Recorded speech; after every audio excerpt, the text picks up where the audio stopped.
you've joined me on another day out on the bank. Today, apparently, we're going to have 45 to 50 mile an hour winds with Storm Ciara.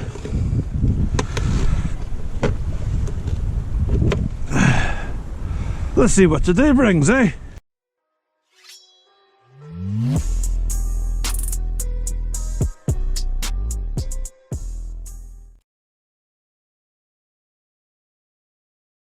Future superstar angler Jake must have slept in. Turned up at the house this morning, knocked the door, house was black, phoned the phones, sent the text messages, no Jake. So you're stuck with me and Cecil, unfortunately. But it's not all bad. Got the rods out, got the bacon sandwiches on the go. Storm Ciara is meant to be coming. We're meant to be getting 40 to 50 mile an hour winds, upwards of 50. So let's see how that rolls out for us, eh?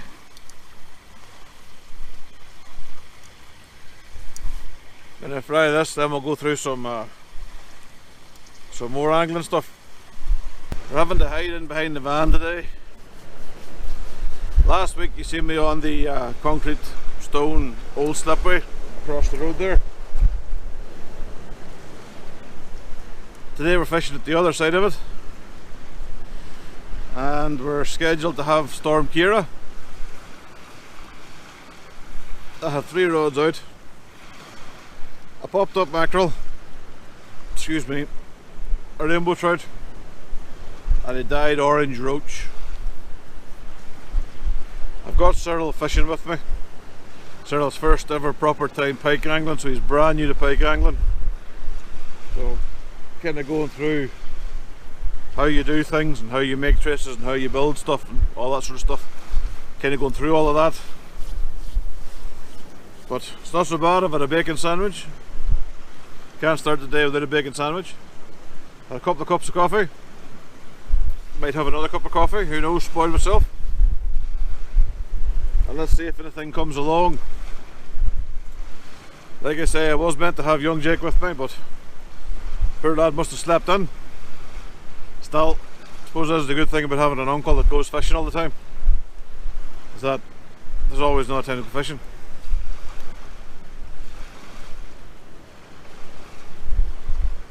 We are expecting to get winds to 45 to 50 miles an hour apparently, so it's a good job we've got the van as a windbreak.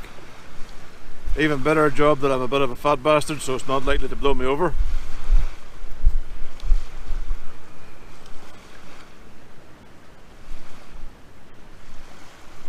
Beautiful day so far though, except for the wind.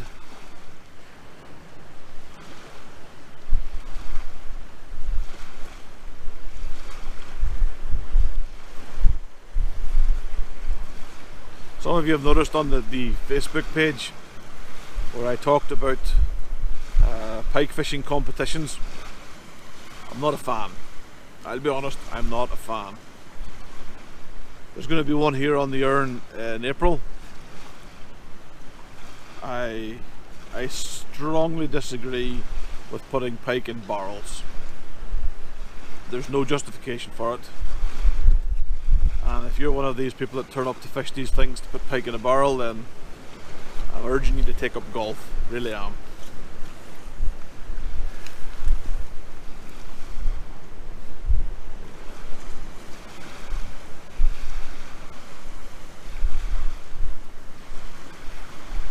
I get people to give me a stick about the blue barrels and being against them and everything, and competitions and stuff like that there.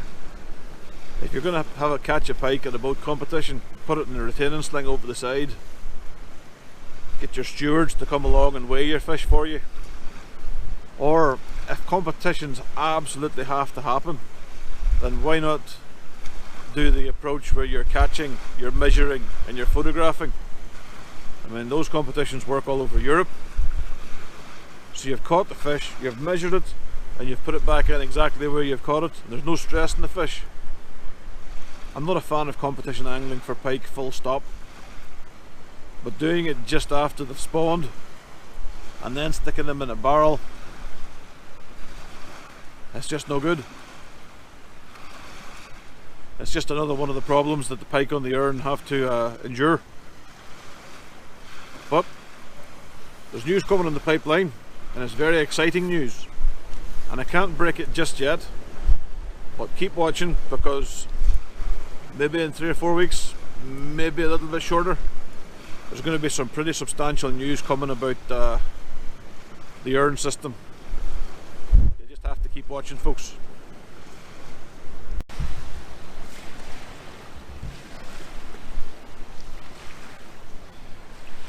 Just packed down everything just so that if we have to get out of here kind of quickly, all we really have to do is throw rods and rod pod in the back of the van and away we can go. The wind is a bit brutal, but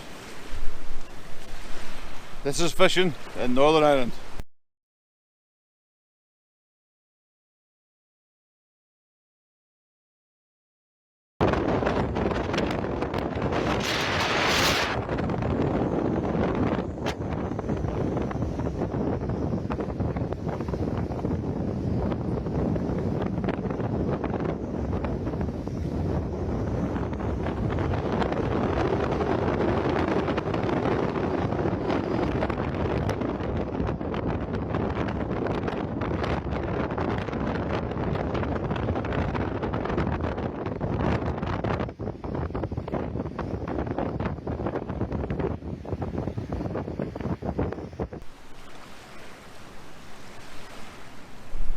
We had to take the rods off the two standalone rods off the jetty because they were getting blown away.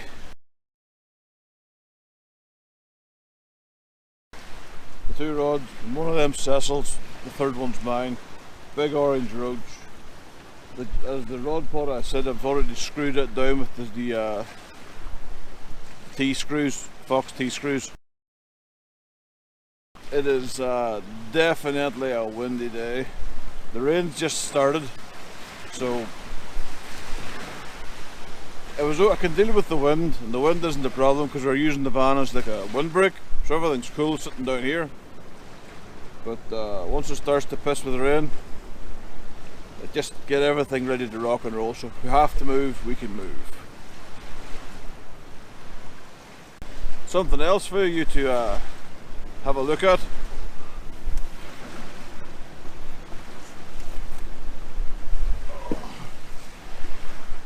Got this to do.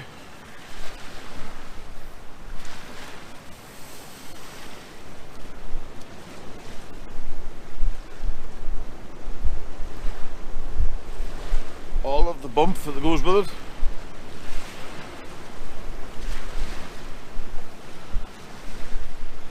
Although, to be honest, I think I'm going to do the opening and the unboxing at home because it is definitely not a nice place to be, or a nice day to be doing that out and about today. So keep watching and you'll see the opening and the initial first thoughts of the Halo Power 96K. I bought this so that I can do some night fishing, which keeps all of the batteries charged, all the lights charged, the phone's charged.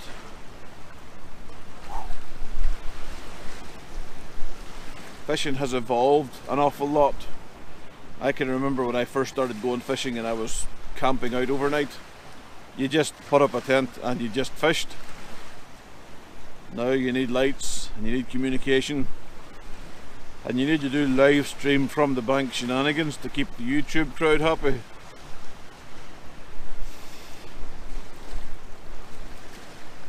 I don't know how long I'll stick it out for. I'm not actually sure what time it is, hold on. It's just gone 1:20. So, stick it out for a few more hours yet. This vlog hasn't exactly been packed full of action, but we're kind of limited to what we can do here with the, obviously the storm.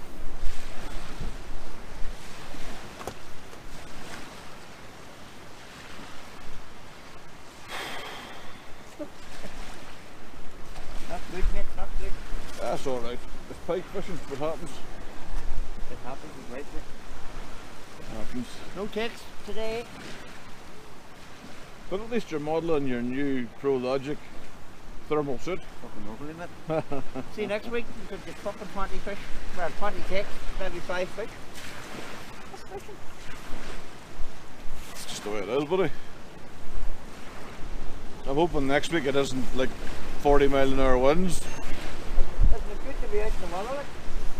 Oh, there's definitely going to be no cobwebs by the time we go home. They're going to be well blown out. For the fresh air, there's nobody any harm there. Oh, loads of fresh air.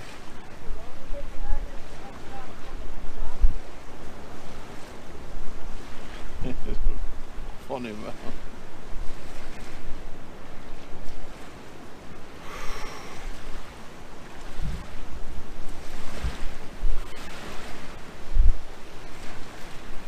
It might look lovely and peaceful, but out in that jetty, into the jetty, it's a little bit blowy.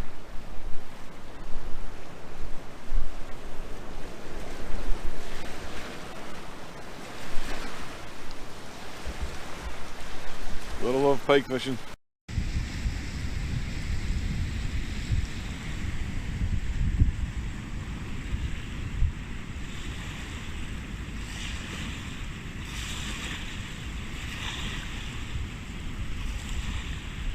Two hours later. What a day! What a day! What a day! Obviously, I'm not fishing still. I'm in my van. I've had to come home. My rod pod that I had to screw down, it wasn't moving anywhere, but the rods just weren't sitting on it anymore, even with the... It was that windy, it started to blow the rods off the rod pod. I've never had that before. That's a first. It was so much so a first as well. I carried the rod pod after it was unscrewed from the jetty up to the side of the van to obviously pack everything down. And a big gust of wind took one of the rods off the rod pod and bounced it across the carpark. So there I was looking at my rod and my reel bouncing across the carpark, kind of swearing loudly. I had to just pack everything up and get it into the van as quick as possible and diddy mow.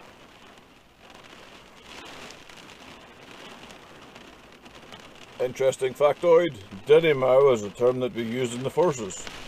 It means get the fuck out of Dodge rather quickly. So, diddy mow. We had also an interesting encounter with the dog walker.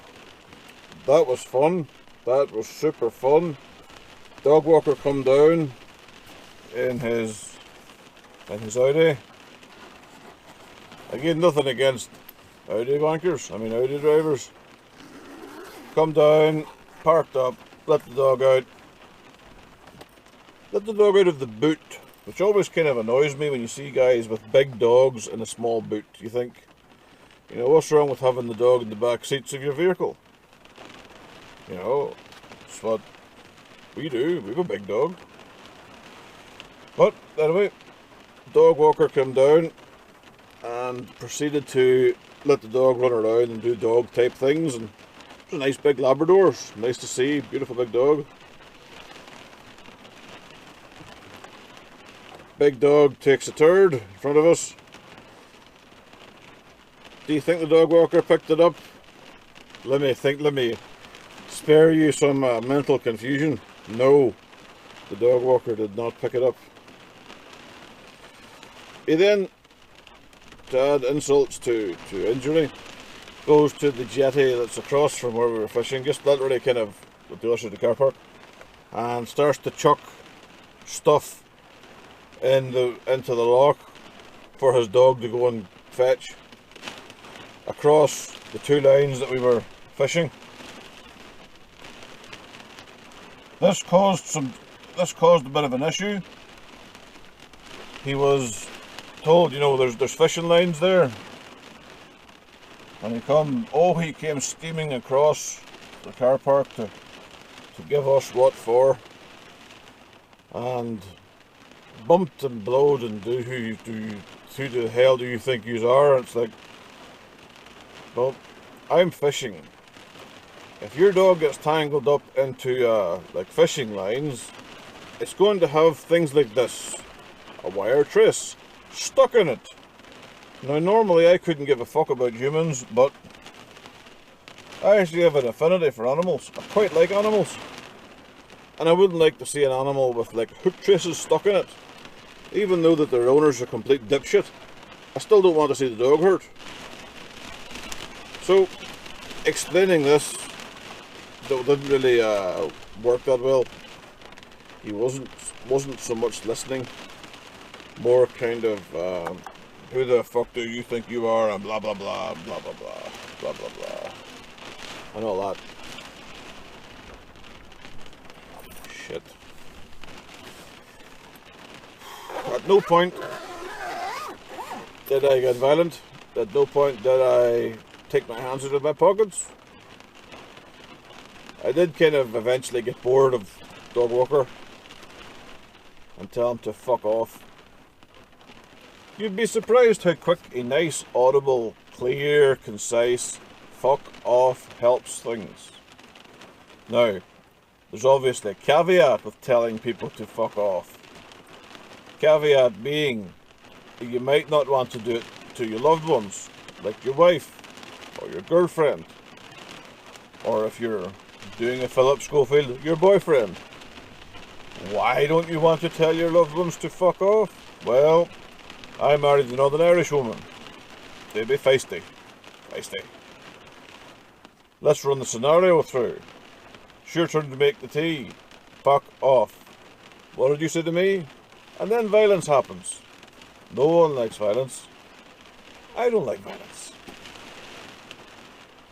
I'm going to go up to the flat now and do a review of the Fox Power Pack. Because I can't do that in the van. I'm not doing it in the van. I was going to try and get some of the stuff in the van fixed, because obviously I just had to throw everything in the van and then drive away very quickly. But I'm not going to hang about in the van. I'm just going to unload the stuff I need to unload, and I'm going to disappear again. I knew it was going to be windy today, but lots of firsts. Like, it was the first time ever having to actually screw the rod pod to the jetty to stop it blowing over. And then when rods were being blown out of it, it was kind of another one for me. That's a first. It's not a first for idiot dog walkers. Get them quite regular. But it was a successful, well, not successful because I didn't catch anything, but it was a good introduction to pike and pike angling for Cecil. I think the bug has well and truly bitten him.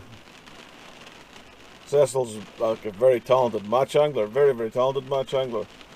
So it's good to see him kind of moving into like specimen fishing.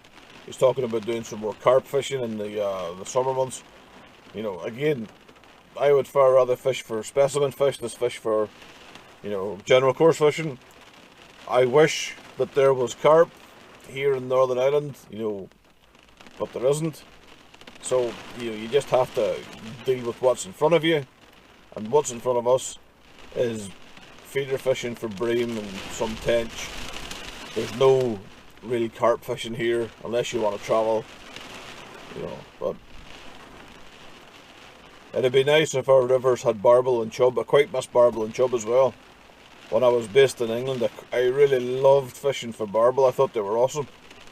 You know, chub again, or again another species of fish that was amazing to catch.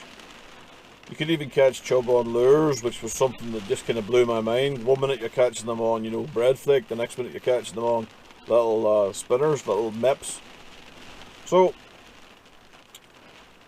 it'd be nice if there was those species here, but I can't ever see that happening.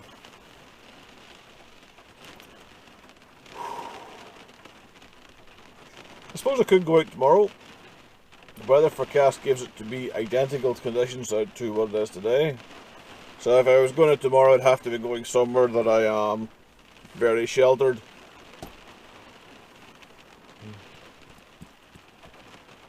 I don't know.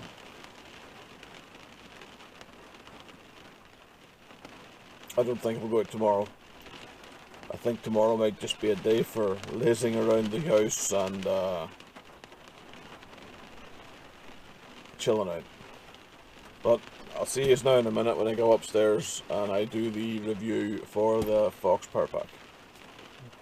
Is that not to go? Do a review of the Fox Halo 96K Power Pack. This is the power pack that I bought for doing the overnighters.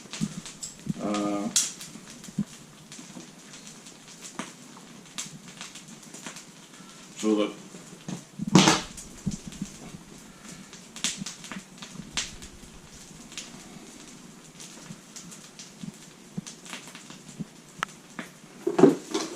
oh shit, fuck.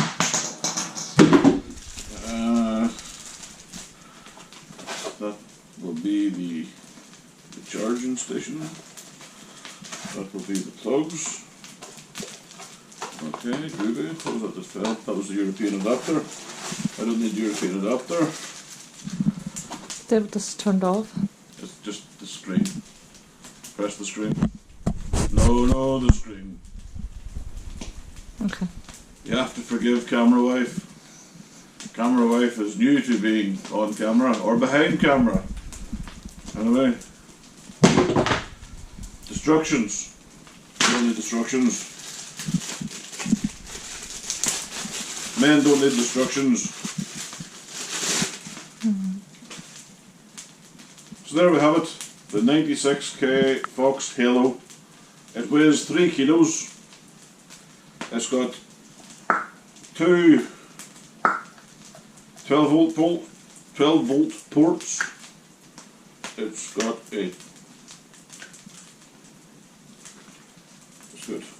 loads of different USB ports, mini charger, and that'll be the charger. That'll be where you plug it on to charge it from the mains. There's your USB points to charge. There's your mini C plus adapter thing. That'll be it on. Okay, it says it's showing that it's red, so I don't have much power. I'll have to charge it up.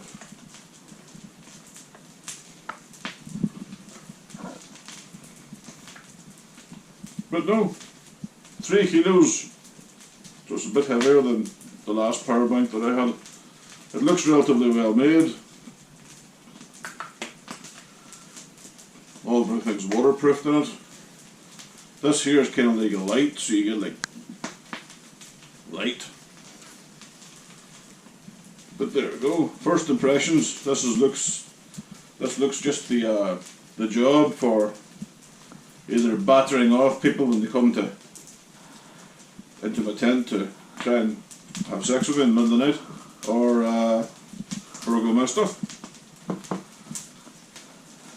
Fox battery pack. This is going to be used predominantly for when I go and do overnight fishing. You want to see the looks I'm getting from my wife. She's concentrating so hard on the back of the GoPro, it is awesome. This is the most I've ever seen her concentrate. I'm waiting for domestic violence to happen. Anyway, Fox Halo 96K comes with your normal plug adapter. This is your normal UK plug, but you do have a plug for, that's it for fitting with the UK plug. That's it for the normal civilized world.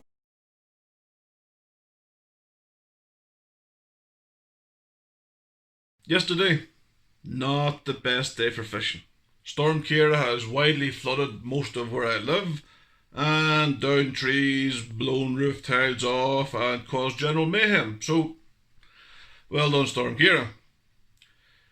If you are watching the videos and you like the videos, then do me the huge favour and subscribe to the channel. Leave comments. I do try and answer all the comments, although sometimes I might miss them. Again, don't go mad or shout at me because I haven't answered your comment. I do try and get to them all. There is a Facebook page that's linked to the YouTube thing, so that's all in the description.